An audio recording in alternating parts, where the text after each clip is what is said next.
Hi, I'm Daniel with eTrailer, and today we're going to be taking a look at our Malone AirFlow2 roof rack on our 2020 Ford Explorer. So if you have these raised rails on your Ford Explorer, then this roof rack will work for you.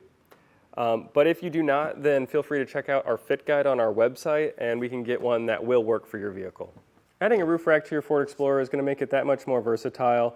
Whether you want to put a bike rack up here, maybe a kayak rack, or if you're going on a family trip with everyone packed in, it's got 3 rows, a lot of space for people. Maybe you need some space for your luggage. You can put a luggage rack up here and save some space that way. What really makes the Malone special is that it actually has a built-in Allen key, so you don't have to worry about losing it, and it's all locking in there so no one can steal it. But yeah, you can just use this Allen key to tighten your rack in place and then put it back when you're finished. And the Malone does have an Aero crossbar that is that teardrop shape to make it more aerodynamic. And then you can clamp accessories to this bar, or you can flip this down and you can put your T-slot connectors in there if your accessory has that. Our roof rack today is the 65-inch roof rack. That will be the longest roof rack we have for the Ford Explorer. And that will be important if you're having maybe a kayak accessory that you need that little bit of extra space. But if you don't like the overhang, it is about 6 inches from the vehicle, then we do have a more flush 58-inch option that you can take a look at. So measuring from the top of the ribs of this vehicle, it is about 4 inches high.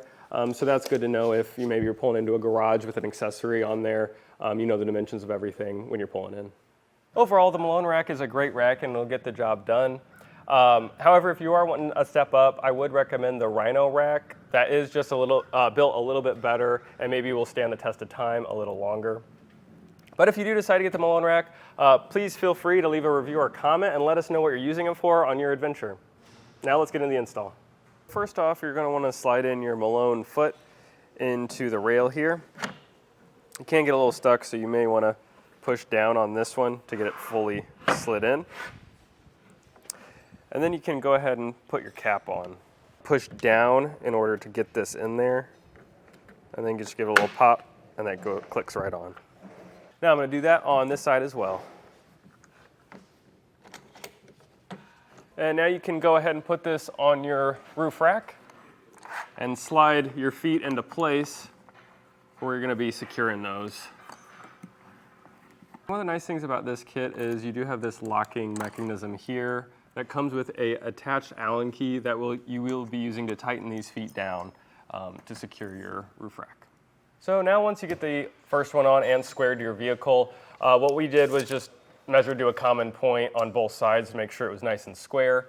And then you want to have a minimum of 24 inches apart, but you usually can just measure your accessory and figure out what the spacing is needed for that accessory. Once you get the distance you like, make sure to adjust the overhang where it's equal on both sides, and then you can go ahead and use your Allen key to tighten both sides down.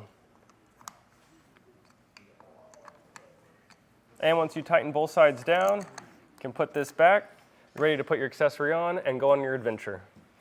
So if this is the first time you're installing this kit, it does come with a rubber insert, and once you figure out your distance on your vehicle, you go ahead and measure between the 2 feet here and cut your rubber, and then take this back off, and you can just put this on this gap here, and that will help with wind resistance. So that was a look on how to install the Malone roof racks on your 2020 Ford Explorer. I'm Daniel with eTrailer. Thanks for watching.